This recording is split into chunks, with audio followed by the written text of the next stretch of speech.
do the sex. Today's locker room talk topic is late in life lesbians. What's up with all these chicks coming out gay after whatever, 30, 35? If you've been on social media, if you've been reading the news, then you've likely heard about this phenomena, which is women coming out gay, lesbian, queer later in life. We're talking mid-30s, 40s, and beyond. What's the deal? That's the question. And my guest today is going to help answer that question. My guest is Whitney Miller. She is a pleasure coach and CEO of BDE Moves, which focuses on sex education and pleasure coaching that specializes in queer sex and relational communication. She is trauma-informed and kink-informed and utilizes her yoga philosophy background to facilitate healing that empowers her clients to own their pleasure. Yay. Yes. Her goal is to expand your knowledge and understanding of intimacy, sex, arousal, desire, and all the in between, ultimately creating a judgment-free space for humans to feel safe, being curious, which is wonderful. I think on my, I champion that 100%. Whitney, can you you have been on this podcast before, but I'd love for you to reintroduce yourself to my listeners. Yeah, so you've done a beautiful job. These days, I'm mostly a queer couples intimacy coach. So I help coach people in relational communication and help them with conflict resolution so they can build strong connections. And once you feel safe and connected, you usually want to celebrate that with some really great sex. It Yes. just kind of cultivates naturally in that environment. So that's what I do. It's my passion. So then you are very familiar with, well, obviously lesbians and queer people all around, but this phenomena that we are going to talk about, which is lots of women coming out as, we're going to talk about late in life lesbians specifically, but I want to, of course, put into it, later in life queer. Like I'm queer. I The say buys, the bi. pans, like, Yeah. yes. And I mean, I've always known that I'm queer. I've known since I was a teenager. So for me, I don't qualify as later in life. Although I've done a lot of my own journey in the queer world as a later in life person. So let's dive in, and I'm excited to have you answer some questions for everybody because I know there's lots of questions out there, and we are going to fully understand this phenomena by the end of this podcast, but hopefully also for maybe some women out there, people out there who are thinking, I think I might be like, I'm getting the tingle when I think about women and I'm like 30 or 40, like what the fuck is up? Maybe by the end, you can help them figure out how to figure it out, right? Yeah. So stay to the end for that. Okay. That's what we're going to end with. Well, let's get ready to talk about being queer. Cheers. I love it. Cheers. All right. Well, I'm excited about this conversation. Well, as I said before, I've always known that I was queer. I identified as bi as a teenager. However, at that time, I kind of didn't do much with it. It was like the 90s. And I dated men primarily just because it was easy. So it wasn't until I was in my late 30s that I really got to start exploring being queer. I was single. I was like in Portland, Oregon. There were queer folks all around me. And I was like, this is it. I'm going to explore. So I have some experience that way and a lot of questions that I think will fit into this. But let's just start with, what is a late in life lesbian? Can you just explain that to my listeners? Absolutely. So the thing that comes up, because I coach a lot of these late blooming lesbians, and I have a Facebook group where I witness the questions that they ask. And so the big thing with me is like, I don't see them as late bloomers at all. I think they're right on time. I think that you self-actualize at the rate that your nervous system can regulate to it. Otherwise, it'll just shut you down if you came out before then. But this term came out around COVID when we were all shut in our homes. And then you really got introspective because you didn't go to work, you didn't go anywhere. And that man that you thought that you were attracted to is with you all the time. And now it's like, I don't like the way he smells. I don't like having sex with him, And then all of a sudden there's like TikTok throwing these thirst traps at you. And these women are like, oh, I'm feeling some things and I don't have a job to go to distract me. So there was like less distraction. There was more mindfulness created in that absence of distractions. So this thing that women usually don't get a chance to do, which is observe themselves and ask themselves, do I like this? Does this feel good to me? Like, then they're put in that position. And so that's what I see is like, then they're coming out. So late in life is just saying, I came out after adolescence. The thing that most like people like, let's say cis men, they get more of a chance to like go through that in their adolescence than women do. Women are told, cover up, shut up, appease, make everyone else around you comfortable. That's your way of life. And men are told to like, try things. See, I know that like trying homosexual sex is frowned upon for men. Like I read that in the social soup, but women are not taught, they're not encouraged to explore sexuality. They're taught to stuff it down and that that's not even a feminine thing for you to want sex in the first place.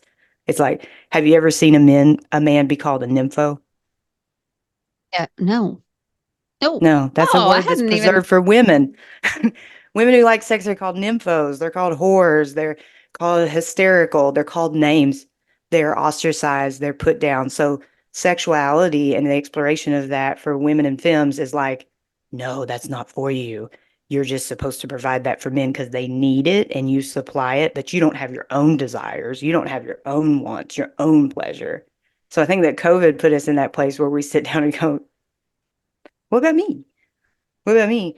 And then like I see the age range that this happens, like 35, 40. That's usually the decline of estrogen. So as estrogen declines, your give a fuck declines. It just what happens as it gets lower. You care less about what other people think about you, and then you start thinking about yourself. So it's just kind of like the perfect storm. Being shut up in the house, your estrogen's going down, your give a fuck is high, is going down and you're like, it's my time and I want to fuck women. Yeah. That's what happened to a lot of them. I mean, I do think that there's a great point there. The thirst traps on TikTok, man. Like that was about Yeah. when, because I had always kind of, and it's almost embarrassing for me to say this now as far as I've come, but there was a time when I was very much like, I am into cis men and I'm into cis women. And I like, Mhm. women who are feminine and I like men who are masculine. And that had shifted quite a bit. But then TikTok thirst traps came along and I was like, holy shit. I'm really Yeah. into androgyny and this.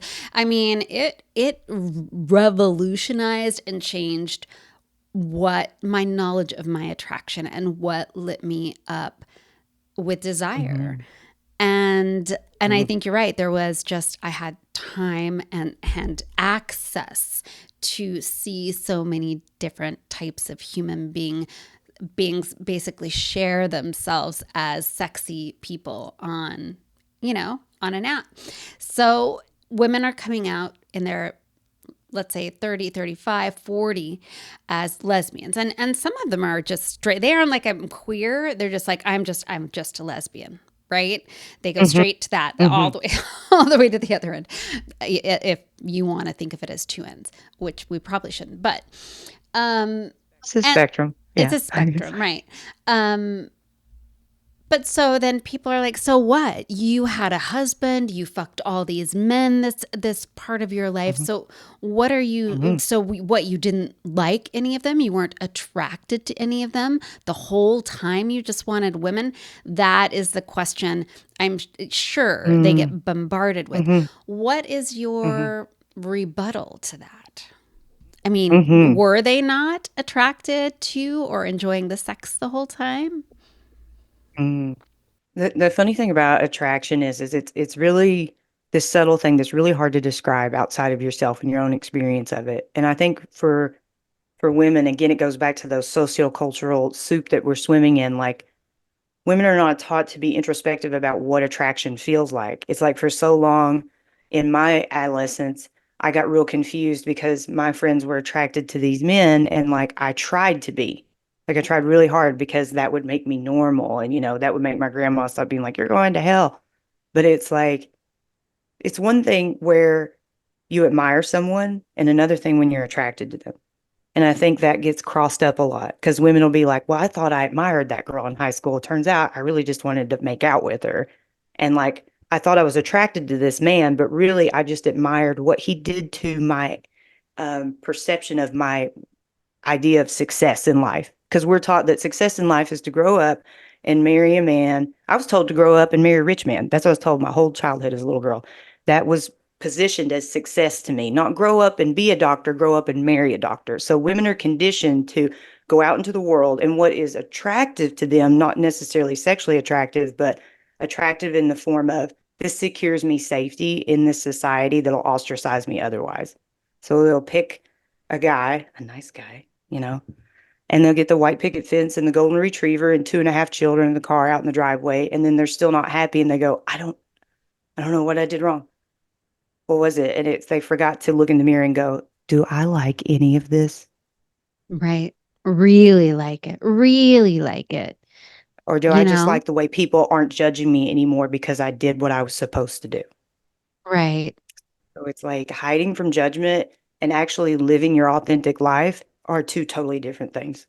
Right. And if you've never experienced real attraction or Yeah. pleasure or Mm-hmm. connection, then it's easy to mistake other experiences for those things.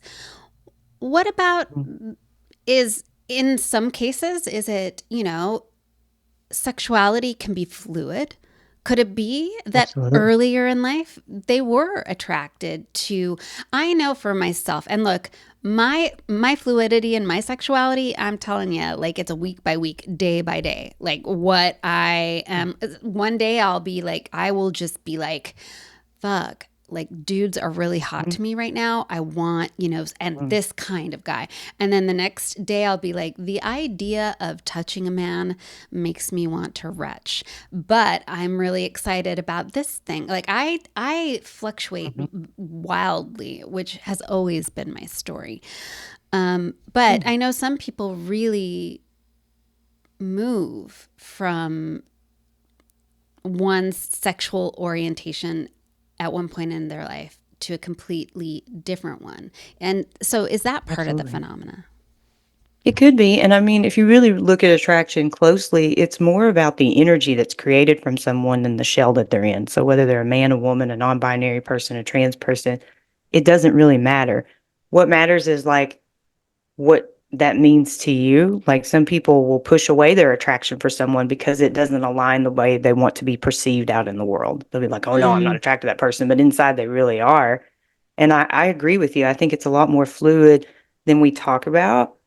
Um, I mean, I was at a restaurant with my wife, and the owner of the restaurant was this beautiful, like, um, Filipino trans man. And like, I'm not really attracted to masculine energy that often, but the way he was like carrying himself with this confidence, and he had lesbian hands, and he's just like very confident and cool and collected. And I find myself just like very attracted to that energy. Like you're confident, you carry yourself with a security, easygoing. I'm like, that's that's hot yeah.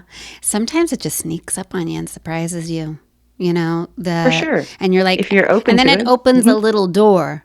Like for me, Absolutely. it's like I'm one thirst trap away from being into something new. I'm Right like, on. it just has to be Yeah. like one person that I see, or that for some reason, that is in a presentation or an energy that I have not thought of myself as being attracted to like meet them and have a spark. And then it's like, all right, Mhm. I'm in. This is great. So there are several different things that can attribute to this phenomena. First of all, women who just never allowed themselves or were aware of what it really meant to feel attracted to someone else and to be truly into and turned on by someone else. Women who, for whatever reason, had the sexual fluidity that led them there.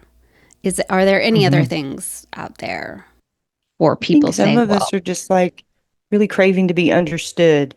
And I think sometimes women deeply feel like, oh, if I get in a relationship with another woman, like she'll get me, she'll understand me. And to an extent, that is right. But like queer people have the same, and not that every queer couple is like same sex, but like the ones that are, they still get into the same tiffs and stuff, that heterosexual people do. Um, so it's not an escape from the bullshit. Like you're still gonna get ghosted. You still, it's gonna happen. Yes, you are. Yes. Yes, you are. Yes. Women will ghost you. They're emotionally unavailable women. I know I chased a lot of them. A lot of them.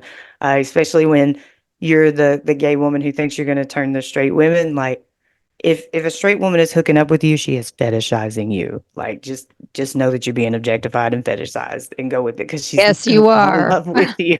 Like let it go.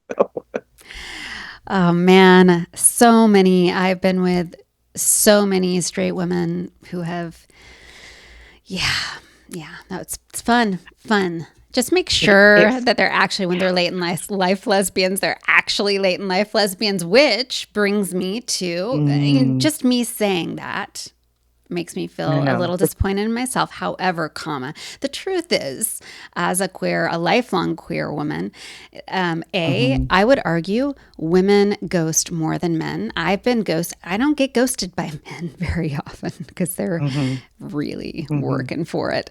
Women, I find in the dating arena, are far more likely to start the conversation and then like gone. Yes, and it's not always malicious. They get anxious. I Yeah. talk to them on the other side. They're like, I don't know what to say. I don't know what to do. I'm like, just talk like you're making a friend. Like, don't talk like it's going to be your wife. Like, take lower the Bring it stakes. down a notch. Yeah, we're Yeah. conditioned to appease the other person, so we feel like, well, what if I'm not attracted to them? Then I have to tell them that. I'm like, then you tell them that so you don't waste their time. But it's Exactly. hard. Exactly. Like the social conditioning is hard, but like what you're speaking to, it brings up the gatekeeping that kind of happens in the queer community because the elder queers are like, oh, you're new here and you've never had sex with a woman before, so I need to Mhm. like put you through the paces and all this. And it's like on both sides, I can understand it because it's like I've chased straight women before and it's heart wrenching. Well, and I mean, It as breaks a your bi woman, gay heart. I get that. It's the Mm-hmm. same thing, the gatekeeping. But then, as a bi woman, Mm-hmm. you have these later in life queer women, lesbians, Mm-hmm. who want to date me, and then I have one day where I'm like, oh, you're straight. And Mm, this is never mm, going anywhere. But so this brings me to the next question, which is, okay. well, first of all, what how is the experience of coming out different for late in life lesbians and queer people than it is for, like, let's say, you more so than I, coming out earlier? And then what are the like unique challenges for these later in life lesbians? One would be Yeah. obviously people like me going, are you really queer? Do I want to like Yes. take a chance with you because I've already dealt with, the Yes. straight woman who says she's bi and then, she really wants Right. a guy. Yes.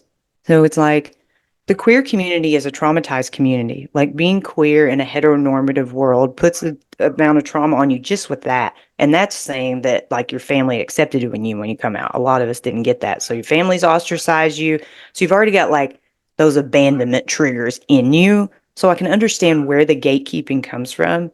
It just it's hard because I also see the late blooming lesbians and they're like, I'm not welcome anywhere. Any Facebook group that you call late blooming lesbian, late in lifer, they flop because they're seeking a community where they're safe because the queer community is not always safe for them. It is not always kind. And especially these gold star lesbians that think it's a trophy because there's never been a dick in them. Like, hello, purity culture wrapped in a rainbow flag. Hate that shit. I'm going to judge somebody off their body count. Can we It's, pause for 1 second on that? Let's talk about yeah. body count in the Mm, queer, specifically queer femme world. Maybe it's a little off topic, but not so much because it mm, comes we think of it as a guy, a cis man versus cis woman thing, but this body count issue. But I'm telling you right now, as a queer woman, it is prevalent, especially among lesbian and queer femmes. So, can you speak to it a little Mm-hmm. bit? It's just it just reeks of this my experience of an evangelical Baptist upbringing. Like my grandmother was Southern Baptist, so it was always these abstinence programs that I experienced where they take a piece of tape and they stick it on something, and the more you stick it on something, the less sticky it is, so it's not useful anymore. As if a penis goes in your vagina and you're less of a person for that. I'm like, it's an experience, just like eating ravioli or riding a roller coaster. It gives you information so you can decide what you want to do next time, but it definitely doesn't degrade you, change you as a person. I have no idea where this comes from. I mean, I've got some ideas. It comes from a place of insecurity, especially when it comes to the gold star stuff. Like you need a fucking, um, like you need a award because you knew you were a lesbian from the beginning and you never had sex with anyone of any other gender the whole time. Like, okay, and it's just bizarre to me. And then they'll look at other lesbians as less queer if they've had sex with anyone other than cis women. And really what it comes down to is you're a fucking turf.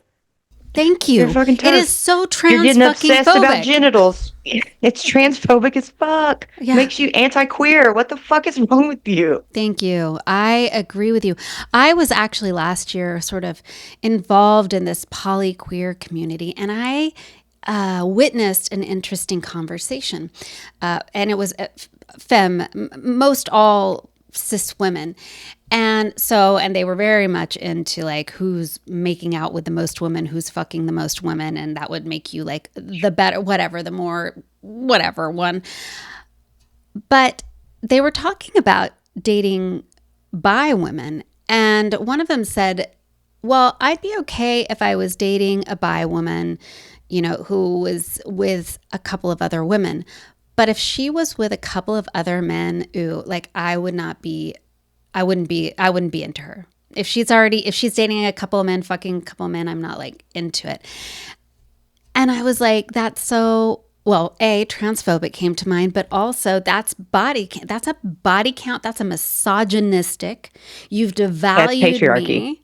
That's the fucking It, patriarchy. And it was it like a is. very prevalent thing.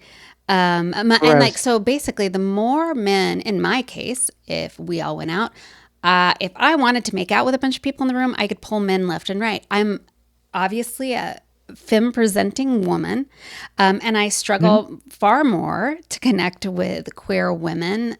It's just harder mhm. dating women. We'll get to that for Sure. later in life women who start to Mm, try and integrate into the queer community. mhm. But it was interesting because so the more women that women in the group would be with, it was like they were like, oh wow, look at her making out with so many women. But if I were to be like making out with lots of men, it would be my worth would suddenly start to denigrate, right? And It's I and it's patriarchy. the Oh my God. Patreon. Thank you. Having a lesbian say that right now, it's priceless for me because that's what I'm like. My queer mind, because I'm not a lesbian, I'm a queer femme, and I'm attracted to Mhm. all the genders. Sometimes I'm like, am I missing something? Am I missing something here? I hate it. I call it out every time I see it. I'm like, how can you, as a community of traumatized people, feel like you just need to pass your hurt along? Because to me, it just reflects that you have no self-awareness. You're not being aware of yourself. You don't own yourself. You don't know yourself. You're trying to validate yourself through making out with a bunch of women. You sound like a dude. You sound like a regular ass, like not self-aware cis dude just walking around with patriarchal standards. And it's gross. You Like said it. evolve. What the fuck? Grow the hell up. I give people like Yeah. that room to grow. That's what I always tell my coaching clients because they'll come to me, they'll say this, they'll be like, I'm late in life. I'm trying to get out there. I'm trying to date. When is the time period that I need to tell the woman I'm dating that I've never slept with women before, or this is me and I'm dating women for the first time. And I'm like, honestly, you don't ever have to say anything. Like you don't owe someone your history other than your STI status. Like the fuck? Here's my STI status. Are we doing this? Because like they'll be like, well, I don't know what I'm doing. I'm gonna have to ask questions. It's like, well, it doesn't matter how many women you've slept with. Like everybody likes something different. I'm a sex educator and a pleasure coach. If I have sex with different women, I talk to all of them like it's my first time. Like, do you like direct? Do you like indirect? You know, I'm nervous, so I might shake a little bit, then we might go slow. I might mess. Like, it's just being a human. Right. That's such a good an answer to such a big question that I think a lot of late in life lesbians and queer women have is when should I tell someone I haven't been with a woman? Do I need to tell them? What will they think and what will that? So you have your answer now, ladies. You don't have to tell anyone anything about your, Oh, who and how you were sleep fucking. with men? Like, do you tell them how many men you slept with? You're like, oh, just so you know, I've been around five dicks, so and I'm on my way around this ball sack. Like, just listen. You, Maybe I'll do that next time. Well, you know, let me know my resume. So it's like it's no different. I mean, I get it. Like you're scared, you don't know what you're doing, but you don't have to like display that like you've never had sex with a woman before, unless you feel like that needs to be spoken. It'll make you feel, more comfortable. It'll make you feel more at ease. But like if you feel like you owe somebody like a whole like backlog, geez, like what are we doing? so at what point would a late in life lesbian want to like announce, hey, I am now lesbian? That's hard because like the thing with late in life lesbians is most of them are married and have children and they're in a binding contract with a cis man and they have a mortgage, they have cars, and for a lot of women they are the stay-at-home parent because that's the sociocultural norm that we're in. Is like that's the stay-at-home parent and we feminize poverty. So women who do that, they advance the man's career by being in the home and doing the domestics, taking care of the children so that he can further his resume. So he's got this nice big long resume because of her, and she has no work history and sometimes Mm. no, work experience or things like that. So it's depending on like those conditions. I know that like when I left my son's father, I had like $1,800 to my name and I had to flop on my parents' couch and be like, okay, I gotta figure it out because I'm not bi, I'm gay. I can't do this shit with him anymore. And that sucked. I had to blow my life up. That's what late blooming lesbians say a lot. They're like, is it worth it when you blow up your life? Because this feels scary right now. So that's when the fear of staying in that closet overrides the fear of coming out, that's when you do it. When Right. you're just busting. Because if you do it too soon, you'll run back. Because that familiar zone is your comfort zone. It's not comfortable, it's just stress that you know. And the unknown Right. is so much more scary. So that's obviously a strategic thing for women who are in those binding situations. Like you have to figure out when Hmm. to leave, how to support yourself and your children. And I can imagine that's Hmm. incredible. Probably the scariest part. Although I would argue a lot of late in life lesbians would say one of the scariest things is going down for the first time on another woman. So, I've heard that. I mean, I've heard that as well. And just from Yeah. I actually run a group of four bisexual women, bi-oriented and pan-oriented women in Portland. We've got about 900 to 1,000 women in it, and some Hmm. who haven't ever been with a woman, and many who are late in life to come to this conclusion. And Hmm. one of their biggest fears is like if they haven't already had sex with a woman, they're like, Hmm. I feel like I'm into women, but I haven't had sex with women. And Hmm. there's this idea that until you consummate the situation and you've had sex with a woman, then how do you know Yeah. you're not really queer until you've actually gone down on a woman? And then there's a lot of fear about what if I Oh, don't like it? Because so okay. what advice do you give to women who are afraid of like going down on their first pussy? Yeah. So my first advice would be like educate yourself. I run a Patreon where I do demos. I also run a late blooming lesbian workshop. So, I mean, you can come to that. That's 2.5 hours. We'll dive deep. Um, but with going down for the first time, do it slowly. And then before you even get to having another partner, you really need to destigmatize your own damn vulva because there's so much shame put on that fucking body part that you're probably riding with a lot of sociocultural bullshit in your head that's got you stigmatizing a body part.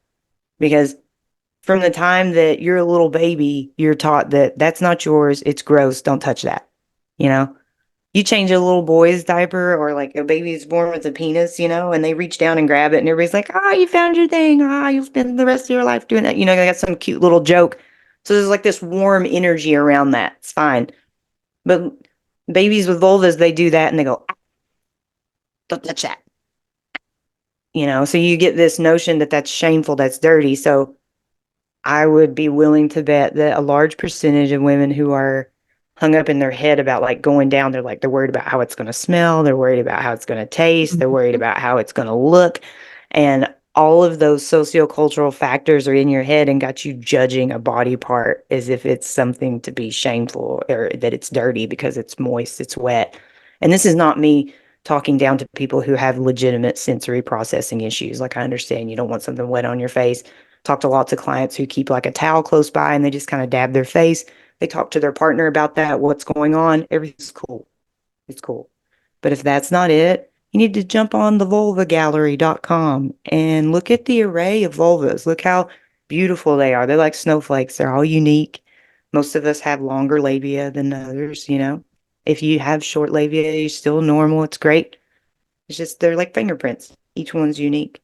But like start seeing that this culture has made you feel shame about that body part because I just don't hear that many women getting hung up about giving blowjobs. They just like struggle through that.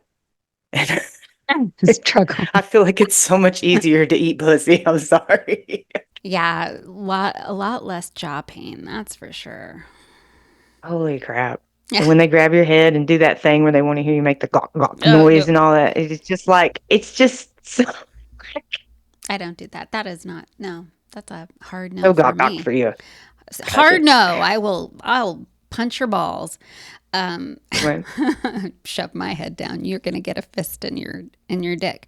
Um, I think you're right. Starting with like getting to know your own pussy and like Oh, yeah. loving it. So, and I am shocked at how many women don't have a relationship with their own pussy. Like, I'm No. talking touching, smelling. Like, I know my pussy by Mhm. scent. I know everything that is going on. I know every scent it puts out and what it means, which is so important. Damn right. It's so important, which Yep. also helps me with Yep. a partner when I am with a woman or a person with a vulva. Like, I also know what's going on with them and how to navigate that politely if I Yep. need to, or like whatever. And then Absolutely. I don't know. I have taken lots of pictures and video of my pussy, and I just have to say, I Absolutely. she's beautiful. Like, I I love my if pussy. my pussy, if there were models, if pussies were models, mine definitely would qualify. Just saying. But Word. I feel I've heard when women talk about their own pussy, I've heard them say awful Mhm. things about it. Awful things. Awful They try to hurry things. up and beat you to saying something mean. They're like, let me put myself down first. That's a Yeah. very like women in femmes move. It's just, gosh, we're That's so heartbreaking. conditioned to just like put ourselves down and to make ourselves small and to not take up our space. So heaven forbid you say that like I taste mine. It's like women always work, I'm worried about how I'm going to taste. I'm like, taste it. They're like, what? I'm like, taste it. Like every good chef would never serve anything that they didn't taste. Like, And if you've been with a guy long enough, if you've been married to man, you know mhm, he's put his dick in your pussy and then had you suck on it. You've already had your pussy in for your sure. mouth. So now For enjoy the sure. process without the dick involved. I don't need it. It's all sex, you know? Mhm. But yeah, I think it gets blown out of proportion. Plus, I would also say when it comes to having sex with another woman, the pussy is only like part of it. There's so much more to sex and intimacy. Like going down isn't the It's sort of, we make going down on another woman sort of like the P and V version of heterosexual sex. Like, it's not sex until Oh you my go down God. and eat her Yeah. out. And that's bullshit. Yeah. There are That's like lots of different ways. virginity social construct. Like recreate, oh, Yeah. I'm not queer because I haven't had sex with one. Like queer is an orientation, meaning your sexual attraction, like not Right. your experience of sex. Like if you feel sexual magnetism toward women and you're a woman, ding ding. Okay. Ding, You're ding. Yeah. queer. So, and I Good always job. say, you know, did you do heterosexual women question their heterosexuality before they've had sex? Are they like, I think I might be heterosexual, but I've not had a dick in me, so I don't I know. don't know. No, I don't know. no.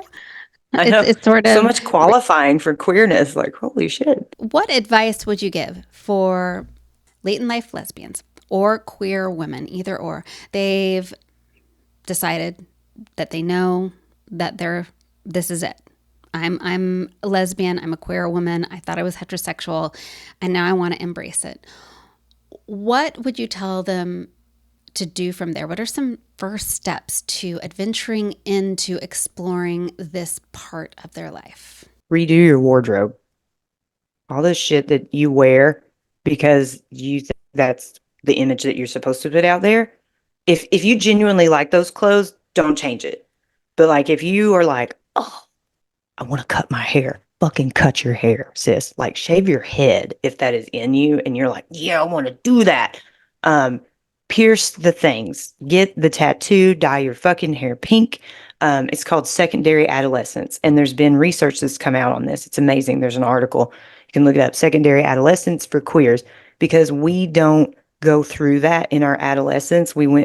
That part of your prefrontal cortex was basically stunted and you've been masking this whole time with this piece hidden in you. You didn't like have the language for it. You're like, something's different, not sure what it is. Then you're like 35, 40. Some of my friends came out in their 60s and they're like, oh, I'm queer. That's it. There it is. And now you stop masking, which has been taking up mental load. It takes a mental load to hide something inside of you, which messes with the neuroscience in your brain. So when oh, you let it out, there's these processes that come through. So on some levels, you're still 15, no matter how old you are. Maybe you're 60, but that 15-year-old girl did not get to buy those sneakers, dye her hair, shave her head. And she needs to do that. That's important. That's one of the most important parts is like finding what makes you feel comfortable in the shell that you're in and do it. And in the sexuality you're experiencing, that is not what I expected. That's great advice. Totally didn't expect that. But I think that when you embrace who you really are, then you suddenly realize why certain outfits never felt quite right, or why the hair didn't feel, or the way you were trying to present to yourself never seemed to fit like the costume that fit Mm-hmm. everybody else in the room, right?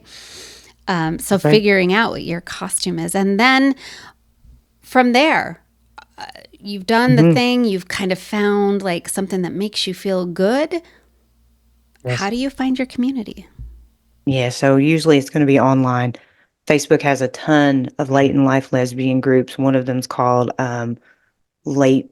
It's called Club Lilies. That's Jamie's group, and then there's late blooming lesbian group or LBL. And you just type this in on Facebook, it'll come poof, right up. Both of these groups have like 8,000 or more members. So immediately as you go in, you're going to be in a community full of women and femmes and non-binary folks who are going through the same thing as you. And I think that community is more important than a romantic relationship. I think people put hierarchy on getting a partner, like that's a ledger of success. Your success is dependent upon your community way more than your romantic partner. And you're going to be more susceptible to getting into toxic or malicious situations if you don't have a community to bounce things off of. So develop the community first and then date would be my like number one advice. That's fantastic advice. So you start with exploring yourself, self expression now as a queer person, then building your community. And then once your community Mm-hmm. is built, then Date. embarking on dating is going to be easier because you've already got a community. So either you'll be meeting Hmm. people that way, or they'll be able to say, hey, this app or this event, let's go do this. And you can do it with friends. Yes. To keep you safe, because when somebody tries to like breadcrumb you, like give you just enough attention to keep your attention, but not enough to satisfy you, you need somewhere to go riff on that. Hey, this is happening, or can you look at these text messages with me? Because I'm just feeling confused. Because it's like it's your first time getting out there and dating in maybe like 20 years or so or more. So you're trying to find your way. It's much easier if people hold up mirrors for you so you can see if you got lipstick on your teeth, you know? You just need Right. There's a starter pack right there for women who are currently thinking I'm queer. What now? Well, you've got your starter yeah. pack. So, but we're going to back up a little and give people what we said Hmm. we would at the beginning, which is, let's say we know there are tons of women out there Hmm. that are starting to question. They're just like, something is going on and I'm having interests that I never expected. What do they do with that, and when is it that they can go, yeah, I'm fucking queer. Yeah, something. I know that I'm not straight anymore. Can you give them some things, a little bit of a guidebook here to getting those answers for themselves? Mm. Oh, it's so, it depends. A lot of times it's like hashing out that, like I said in the beginning, the difference between admiring someone and being sexually attracted to them. Because you're like, oh, I thought I wanted to be her friend, but actually I wanted to be under her.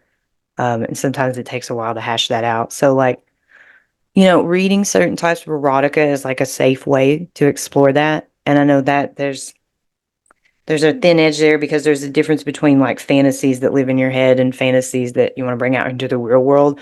But if every single time you're watching porn or reading erotica, you want it to be just women, babe, you know, It might be a sign. like Or when let's you're sit with having this. sex, you're thinking about women. You think about Like, women to like stay in it because women will be like, "Oh, I've had sex with men and I had an orgasm, so that means I liked it, right?" And I'm like, "I have orgasms with my vibrator, but I'm not attracted to it." So like good physical stimulation will get you there, but did you want to open your eyes and look at him? And they're like, "No." And I'm like, "Okay." Well, like, like, when I'm with my wife, I can't stop looking at everything that's going on. Not one part do I want to close my eyes, but at some points my eyes roll back in my head and I can't help it. But visually, I'm all the way there and I'm not wanting to be anywhere else. Or, like I think about the times that I was with my son's father and I would always be so jealous of him when we were having sex. That one really stuck out to me because I was trying to explain to him. I was like, look, I'm not bi, I'm telling you, because we met when I was really young. And I thought I could be bi. I was like, I could be. He's a nice guy. He fucked like a lesbian. But like, I noticed that I didn't really want to look at him, Darren, and I would go inside my head a lot. And I would find myself getting very jealous of him. Like, I'd be jealous of what he was getting to touch and what he was getting to do.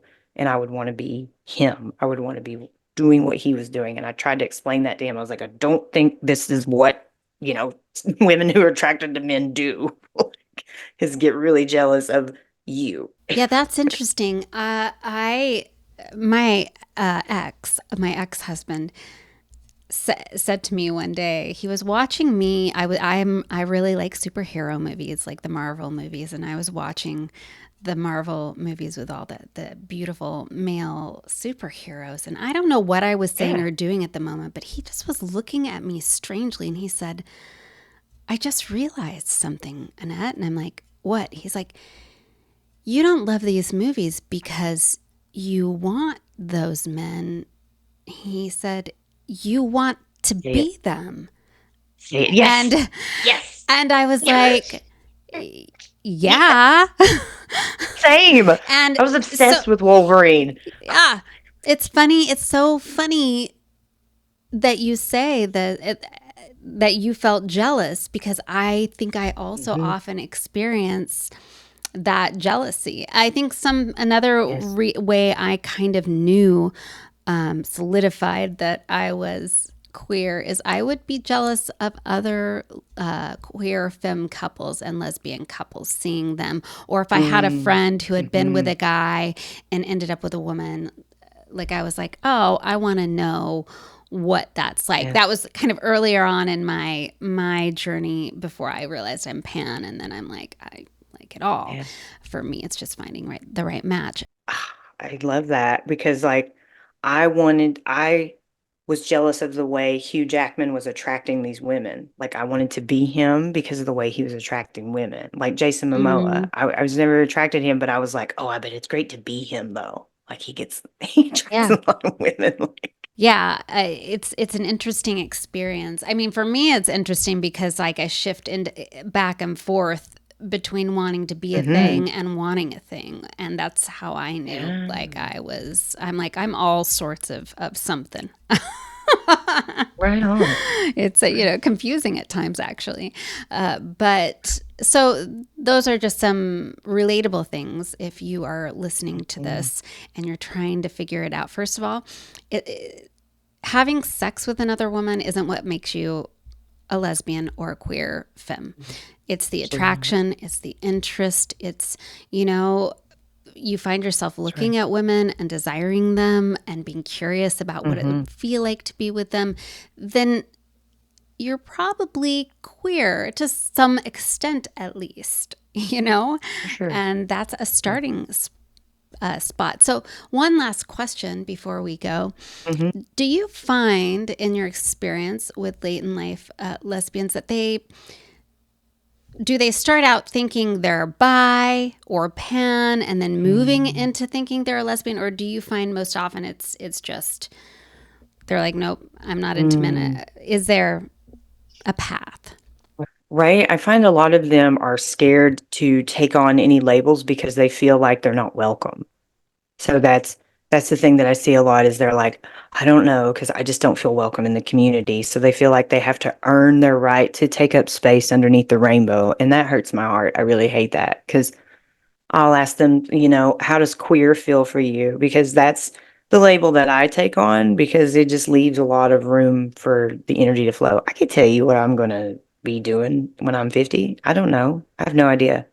Um, but some of them they like lesbian, they feel very strong in it. A lot of them will try bi on and then they'll be like, I'm bi, but the only guy that I want to be with is this guy. And if I'm not with this guy, I never want to be with a guy again. I hear that one like all the time. They'll be like, has some gamer boyfriend or like this really good, cool dude or, like a feminine man or something. And they'll be with him and they'll be like, after, if we don't work out, then I'm never going to be with a man again. And I'm like, so, I don't know. Like, there's there's a spectrum of it for sure. I can't say that there's like one more than the other, but the main thing that I see is that they're afraid to take on any label that like puts them in a place because they feel like they're not welcome in the community. It's so interesting. I feel like we're taught, like the community of late in life lesbians, late in life queer women, is a huge crossover to my experience with bi women. Most of them are Mhm. all Mhm. really coming into their bisexuality, yeah, later in life, because these are all of the things I hear all of the time as well. Yeah. So, and it is a scary place, and I know myself. I don't. I still, and I've been involved in the queer community a lot, but I still don't feel at home in specifically, well, definitely lesbian spaces, but even Mhm. just in the queer community spaces, there is like something that just, you know, it doesn't feel like a perfect fit for me. And I do think that has a lot to do with, unfortunately, my generation of lesbians and older. I think, though, Gen Z, the Mhm. younger queer folk, it's a whole Mhm. new ballgame. They are so inclusive and accepting and not Very. tolerant of this sort of outdated bullshit. So hopefully that shift will happen. Yeah. I think it's just, like traumatized people looking at the environment they're in and they've just taken this patriarchy and purity culture and wrapped a rainbow flag around it. Well, like, this is how I was treated. So I'm going to treat you, the old adage, like hurt people hurt people. So we're going to see that in the community. And that's what I try Mhm. to tell, like the late blooming lesbians I talk to. I'm like, being queer is not an escape from being an asshole. So you're going to run into them and you just give them room to grow. They're letting you know that they're not your people, but don't let that make you think that you don't belong here. Right. I love that. Any last thoughts you want to leave listeners with? Um, just like, I guess to repeat again from the beginning, like you're not late. You're right on time. If you would have done this sooner, your nervous system might have just collapsed under it. Like you just weren't ready. And it doesn't matter when you come out, like the time to be yourself is when you're ready to be your full self, and authenticity. That's what our life is really about, is like getting to fulfill your pursuit of happiness, your way, finding your pleasure, whatever that means to you. I love that. Thank you. That's Yeah. beautiful. I also do want you to talk to my listeners about your workshop. It's I think a workshop or a Mhm. retreat you're doing for late in life lesbians, and then tell everybody where they can find you, follow you, and work with you, especially if they're in this Absolutely. vulnerable place. Yeah, so I run a late blooming lesbian sex ed workshop. It's 2.5 hours. It's on Zoom, and we always record it. So if you purchase a spot, we'll send you the recording next day if you can't come to the live, and you'll get a survey the day before so you can submit your questions and I'll answer them there. But we talk about compulsory heterosexuality and the effects that it has, so I can help you start to deprogram the shame that you're carrying, thinking that you should have known this sooner. You're a victim of the program. Like, don't shame yourself about what you didn't know, and we can dive deep on that. From there, I go into how to talk to someone about STI results, because people will think because we both have vulvas that we can't pass something to each other, but the viral STIs do pass through rubbing, vaginal fluids getting on each other. It's still a risk. So I talk to you about how to do that. So safety, communication, common queer terms that you may not understand what they mean. I can tell you about all that, demystifying the queer terms so you know what the lingo is and how that communicates boundaries for some people, like when someone says they're a stone top or they're a stone butch and what that means. Um, and then we ended all like coming around to aftercare and having that conversation so you don't get in situations where the aftercare is not complimentary, because your closure is really important. So it's a lot deeper than just like how to do oral sex, but it's about how to own pleasure your way so that you have satisfying interactions moving forward. Because, you've been living life for other people long enough. It's time for you to do your way. And you can, Wonderful. yeah, you can find all that stuff on my website. It's www.bde-moves.com. Um, and you can find out my free consultations are on there for my 10-week program. I work with both individuals and couples.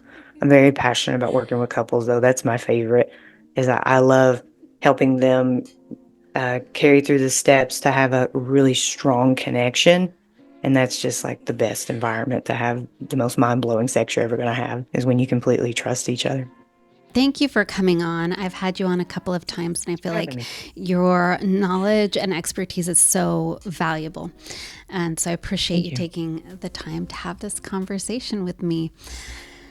Listeners, thank you for being here. And until next time, I'll see you in the locker room. Cheers.